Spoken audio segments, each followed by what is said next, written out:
Hello students, I am Pooja Fogart. Welcome to our channel The Real Study by Pooja Fogart. जैसा कि हमने last class में class 9 का chapter first of chemistry start किया है matter in our surrounding. NCERT books में ये first chapter है। आज की क्लास कंटिन्यू करेंगे हम स्टेट्स ऑफ मैटर से। लास्ट क्लास में मैं आपको बता चुकी हूँ मैटर एग्जिस्ट करता है 3 स्टेट में, सॉलिड, लिक्विड एंड गैस। आज की क्लास में हम कंटिन्यू करेंगे इनकी प्रॉपर्टीज के साथ। सॉलिड की बात कर लेते हैं पहले। सॉलिड में जो पार्टिकल्स होते हैं वो एक दूसरे के साथ टाइटली पैक्ड होते हैं, मींस बिल्कुल एक दूसरे के साथ चिपके हुए होते हैं। ऐसी पोजीशन की वजह से पार्टिकल्स की, सॉलिड्स की शेप जो होती है वो डेफिनेट होती है एंड डेफिनेट वॉल्यूम होती है। फॉर एग्जाम्पल अगर मैं इस मार्कर के लिए बोलूं इसकी शेप डेफिनेट है। ऐसा नहीं है कि अगर ये मेरे हाथ में है तो ये इस शेप का है और अगर इसे मैं फ्लोर पे रख दूं तो ये किसी और शेप का हो जाएगा। ये एज इट इज रहेगा। दैट मीन्स सॉलिड जो होते हैं उनकी जो शेप होती है वो डेफिनेट होती है। पर अगर हम स्पॉन्जेस की बात करें तो स्पॉन्ज को तो हम इजिली कंप्रेस कर सकते हैं, उसकी तो डेफिनेट शेप नहीं बोल सकते, फिर हम उसकी तो शेप चेंज हो जाती है। वो इसलिए होता है क्योंकि स्पॉन्ज के ऊपर बहुत माइन्यूट पोर्स होते हैं और जब हम उन्हें अपने हाथ से प्रेस करते हैं तो एयर उसके थ्रू बाहर आ जाती है, इसीलिए हम उसे प्रेस कर पाते हैं और जैसे ही हम अपना फोर्स हटा लेंगे वो फिर से अपनी शेप को रिगेन कर लेता है। या फिर अगर बात करें सॉल्ट की और शुगर की, सॉल्ट को अगर आप बाउल में डाल रहे हो तो वो बाउल की शेप का दिखता है, उसी सॉल्ट को अगर आप ग्लास में डाल दोगे तो वो ग्लास की शेप का दिखने लग जाएगा, बट है तो ये सॉलिड। फिर ऐसा क्यों? लेकिन जब आप एक क्रिस्टल ऑफ सॉल्ट देखोगे तो वो अपनी शेप चेंज नहीं कर रहा है। सॉल्ट का एक क्रिस्टल एज इट इज अपनी शेप में रहता है, वो अपनी शेप चेंज नहीं करता है। नेक्स्ट, हाई डेंसिटी होती है सॉलिड्स की, रिजिड होते हैं, बहुत ज्यादा स्ट्रॉन्ग होते हैं, आप इजिली इन्हें ब्रेक नहीं कर सकते। कंप्रेसिबिलिटी की अगर बात करें तो नेग्लिजिबल कंप्रेसिबिलिटी होती है। अगर आप इस मार्कर को कंप्रेस करना चाहोगे तो आप इसे कंप्रेस नहीं कर सकते क्योंकि ये बहुत ज्यादा स्ट्रॉन्ग है, रिजिड है अपनी शेप में। No tendency to diffuse, solid के अंदर लिक्विड और गैसेस डिफ्यूज हो जाते हैं पर सॉलिड किसी के अंदर डिफ्यूज नहीं होता। फॉर एग्जाम्पल अगर आप इस मार्कर को लिक्विड के अंदर डाल दोगे, वाटर के अंदर डाल दोगे तो ऐसा नहीं है कि ये वाटर के अंदर घुल जाएगा, ये एज इट इज पड़ा रहेगा। यानी कि सॉलिड्स की अगर बात करें तो उनमें जो डिफ्यूजन की पावर होती है वो बहुत कम होती है। अब आते हैं अपनी नेक्स्ट स्टेट, लिक्विड। लिक्विड में जो पार्टिकल्स की अरेंजमेंट होती है उनके बीच में स्पेस होता है, प्रेजेंस बहुत कम स्पेस होता है पर स्पेस होता है। यही रीजन है कि लिक्विड के अंदर जब आप गैस को या किसी सॉलिड चीज को डालते हो तो उसके पार्टिकल इस स्पेस के बीच में फिट हो जाते हैं और वो डिफ्यूज हो जाता है इजिली। लिक्विड की कोई डेफिनेट शेप नहीं होती, लिक्विड उसी कंटेनर की शेप ले लेता है जिसके अंदर आप उसे डालोगे। अगर आपने पानी को बाउल के अंदर डाला है तो वो बाउल की शेप का दिखेगा, उसी वाटर को अगर आप ग्लास में ट्रांसफर कर दोगे तो वो ग्लास की शेप का दिखने लग जाएगा। लेकिन इनकी डेफिनेट वॉल्यूम होती है। वाटर को चेंज करने से, बाउल के वाटर को अगर आप ग्लास में डाल दोगे ऐसा नहीं है कि उसकी क्वांटिटी चेंज हो जाएगी, जितना पानी है उतना ही रहेगा, बस उसकी शेप चेंज हो जाएगी। Less density than solid, solid की डेंसिटी सबसे ज्यादा होती है, उसके बाद होती है लिक्विड की और सबसे कम होती है गैसेस के केस में। लिक्विड आपके फ्लूइड होते हैं, मींस ये फ्लो कर देते हैं, अगर आप इसे फ्लोर पे गिरा दोगे तो ये फ्लो करने लग जाएंगे। कंप्रेसिबिलिटी की बात करें तो इनकी कंप्रेसिबिलिटी लो होती है एज कंपेयर टू गैसेस। जब अगर आपने कोई बैलून लिया है और उसमें आप वाटर फिल कर दोगे, उसके बाद आप उसे कंप्रेस करने की कोशिश करोगे तो आपको थोड़ा सा फोर्स लगाना पड़ेगा उसे कंप्रेस करने में। डिफ्यूजन स्लोली होता है, डिफ्यूजन होता है लिक्विड्स में लेकिन थोड़ा सा स्लो मोशन में होता है। नेक्स्ट बात कर लेते हैं गैसेस के बारे में। गैस में जो पार्टिकल्स होते हैं वो एक दूसरे से बहुत ज्यादा दूर दूर होते हैं, इनके बीच में अट्रैक्शन ऑफ फोर्स बहुत नेग्लिजिबल होता है, बिल्कुल कम होता है। Do not have definite shape, gases के केस में कोई इनकी डेफिनेट शेप नहीं होती, डेफिनेट वॉल्यूम नहीं होता। मीन्स अगर कोई गैस है और वो इस रूम में है तो वो पूरे रूम में कंप्लीटली स्प्रेड हो जाएगी। ऐसा नहीं है कि वो सिर्फ एक कॉर्नर में रहेगी या एक ही जगह पर रहेगी, वो जहां पर भी होगी कोई गैस वो पूरे रूम में, पूरे एनवायरनमेंट में स्प्रेड हो जाती है। लीस्ट डेंसिटी होती है, ये भी वाटर की तरह फ्लूइड करते हैं, मीन्स फ्लो करते हैं। कंप्रेसिबिलिटी सबसे ज्यादा गैसेस के केस में होती है, सबसे ज्यादा कंप्रेसिबल होते हैं गैस। फॉर एग्जाम्पल एलपीजी हो गए, compress liquid liquefied petroleum gas, या फिर सीएनजी कंप्रेस्ड नेचुरल गैस, या फिर ऑक्सीजन सिलेंडर्स जो हॉस्पिटल में सप्लाई करते हैं, ये सभी गैस आपकी कंप्रेसिबल होती है। यही रीजन है कि इतने लार्ज वॉल्यूम ऑफ गैस को इजिली ट्रांसफर किया जाता है एक जगह से दूसरी जगह, क्योंकि ये एक सिलेंडर के अंदर कंप्रेस करके हम इन्हें फिट कर सकते हैं। नेक्स्ट डिफ्यूजन की बात करें तो गैसेस के केस में जो डिफ्यूजन होता है वो सबसे ज्यादा हाई होता है। एक्वेटिक लाइफ की अगर बात करें, फिश हो गया या कोई भी एक्वेटिक एनिमल हो गया, वो वाटर के अंदर ही ब्रीथ क्यों कर पाता है? क्योंकि उन्हें वाटर के अंदर ही ऑक्सीजन मिल रहा है। ऑक्सीजन कैसे मिल रहा है? जो ऑक्सीजन होता है वो वाटर के अंदर डिफ्यूज हो जाता है और वो वाटर के थ्रू ही ब्रीथिंग कर सकते हैं। अब आते हैं अपने नेक्स्ट टॉपिक पर। Can matter change it's state? क्या मैटर अपनी स्टेट को बदल सकते हैं? Yes, matter can change it's state. For example अगर मैं बात करूं वाटर की, तो वाटर सॉलिड स्टेट में कैसे मिलेगा? इन दी फॉर्म ऑफ आइस। और लिक्विड स्टेट में वाटर, जैसे कि हम सभी जानते हैं। और अगर उसकी गैसवे स्टेट की बात करें तो वो वाटर वेपर में चेंज हो जाता है। यानी एक ही वाटर है जो सॉलिड स्टेट में भी है, लिक्विड स्टेट में भी है और गैसवे स्टेट में भी है। इसका मतलब मैटर अपनी स्टेट को चेंज कर सकता है। और ये स्टेट कैसे चेंज होगी? जब हम उसका टेम्परेचर चेंज कर देंगे या फिर प्रेशर चेंज कर देंगे। सो उसके अफेक्ट के बाद मैटर की स्टेट चेंज हो सकती है। सबसे पहले बात कर लेते हैं affect of change of temperature. अगर हम टेम्परेचर को चेंज कर दे तो क्या अफेक्ट आएगा? इसके लिए आप एक एक्टिविटी कर सकते हैं। आपको करना क्या है? एक बीकर में आपको कुछ आइस क्यूब्स डालनी है, देन उसके अंदर एक थर्मामीटर डाल देना है, क्लिनिकल थर्मामीटर डालना है और उसको फिर हल्का हल्का बिल्कुल स्लो हीट प्रोवाइड करनी है। क्या होगा? जो आइस क्यूब होंगी वो मेल्ट होनी स्टार्ट हो जाएंगी और वो कंप्लीटली वाटर में चेंज हो जाएगी। जब आप ऑब्जर्व करोगे तो आपको पता लगेगा कि टेम्परेचर चेंज होगा वो बिल्कुल ही कंप्लीट आइस के चेंज होने के बाद, कन्वर्ट होने के बाद आपको शो होगा थर्मामीटर में। स्टार्टिंग में और मीडियम में बिल्कुल भी थर्मामीटर में कोई रीडिंग चेंज नहीं होगी। जब कंप्लीट आपकी जो आइस कंप्लीटली चेंज हो जाएगी वाटर में, तभी टेम्परेचर चेंज होगा।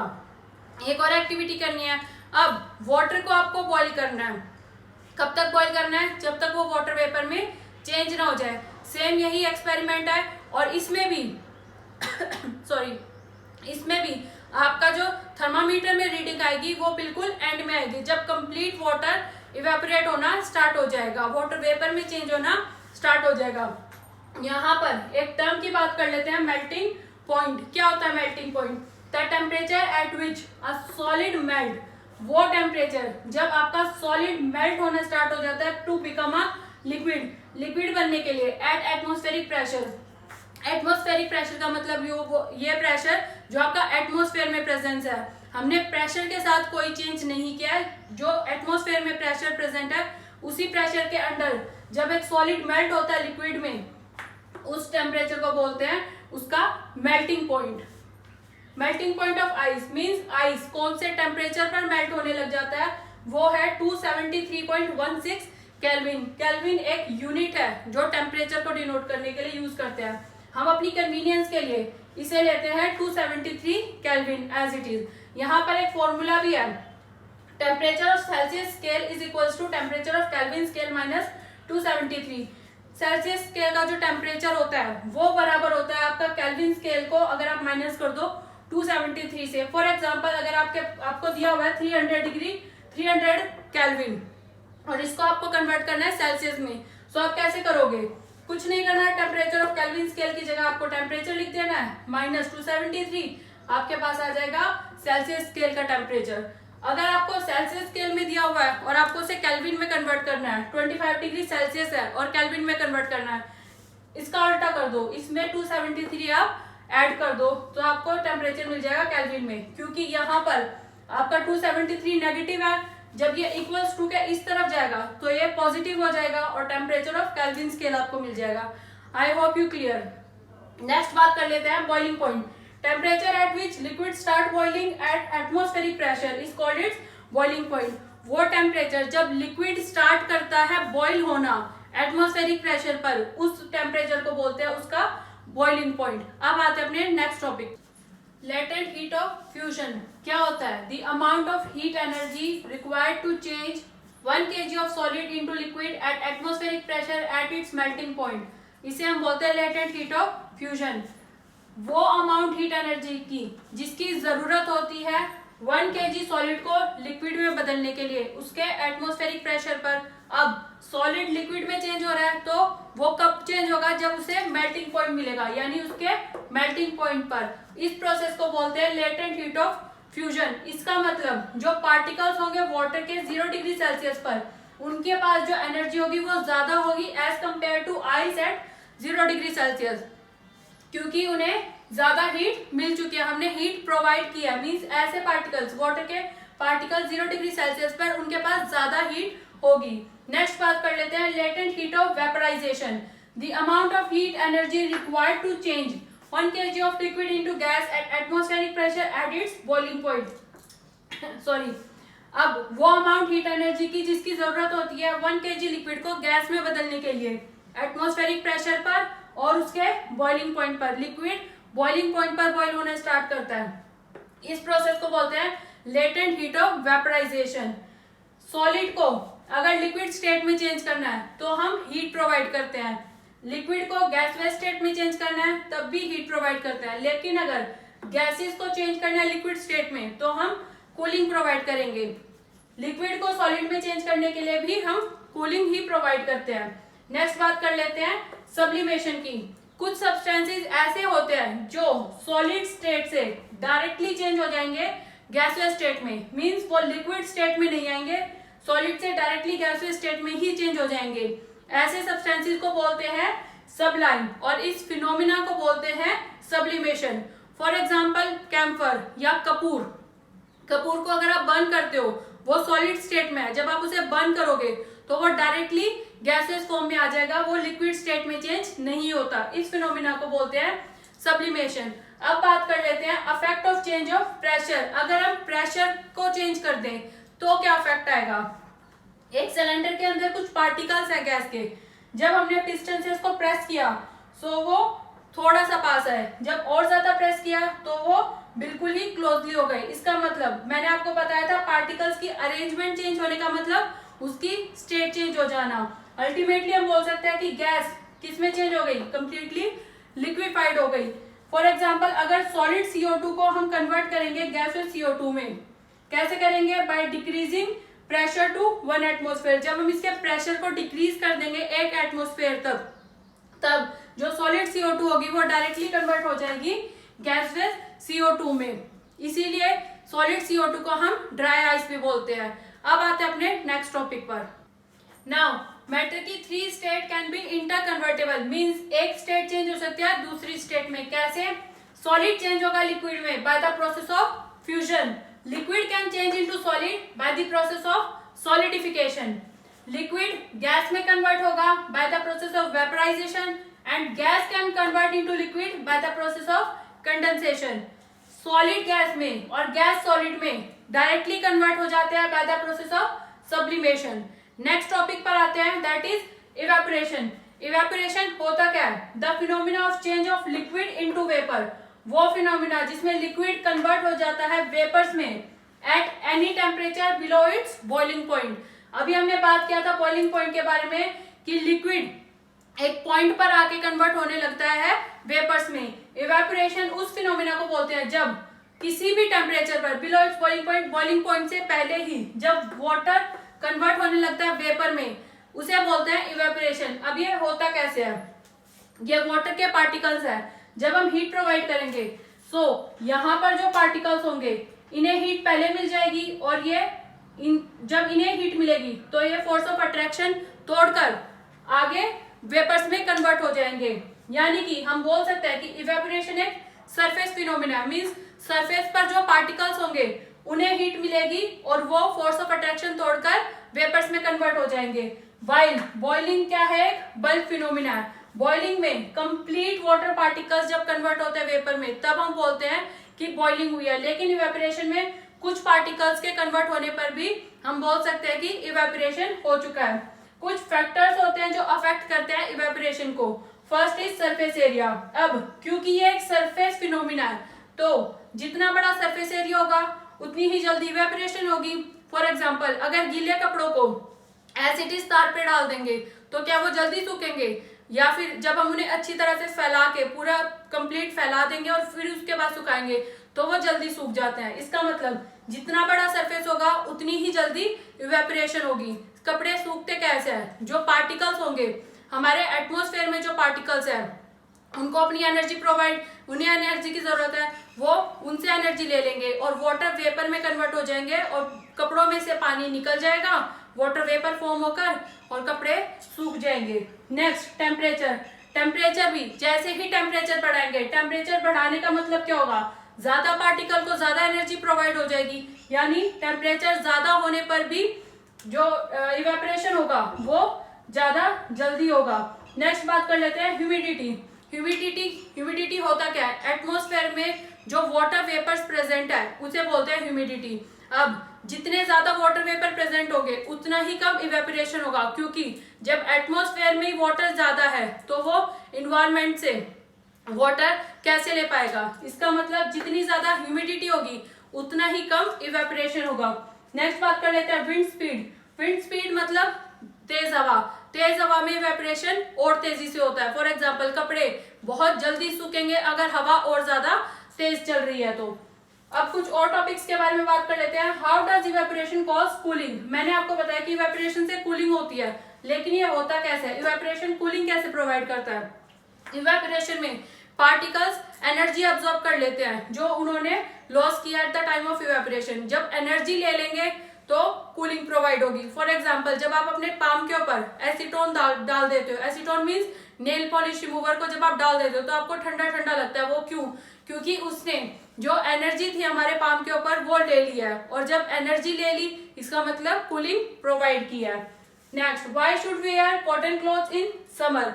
समर्स में कॉटन क्लॉथ क्यों पहनने चाहिए, या हमें अच्छा लगता है जब हम कॉटन क्लॉथ पहनते हैं। कॉटन बहुत अच्छा एब्जॉर्बर है वाटर का।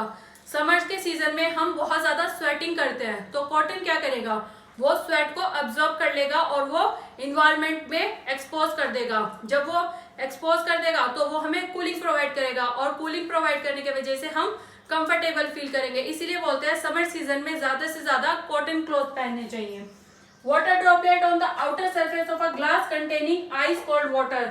कोई भी आइस कोल्ड वाटर मीन्स ऐसा ग्लास जिसमें बिल्कुल आइस कोल्ड बहुत ठंडा पानी है, सो उसके आउटर सरफेस पर वाटर ड्रॉपलेट फॉर्म हो जाते हैं। वो कैसे होती है, जो एटमॉस्फेयर में पार्टिकल्स हैं जब भी वो आकर उस सरफेस पर टच होंगे वहां पर वो एनर्जी लूज कर देंगे, और एनर्जी जैसे ही लूज करेंगे वाटर ड्रॉपलेट में कन्वर्ट हो जाएंगे। वेपर्स जो होंगे वो ड्रॉपलेट में कन्वर्ट हो जाएंगे, इसीलिए पानी की छोटी छोटी बूंदें बन जाती हैं किसी भी ठंडी चीज के ऊपर, सरफेस के ऊपर।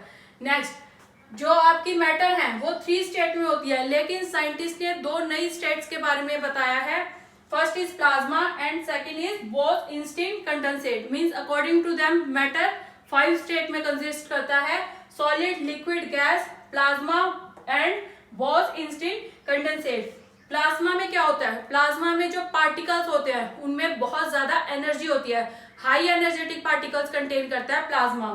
और बोथ इंस्टेंट कंडेंसेट क्या होता है, गैसेस को बहुत लो डेंसिटी पर हम कूलिंग कर देते हैं, उस स्टेट को बोलते हैं बोथ इंस्टेंट कंडेंसेट। अब have a look on this table showing quantity, measurable quantities with unit and their symbols.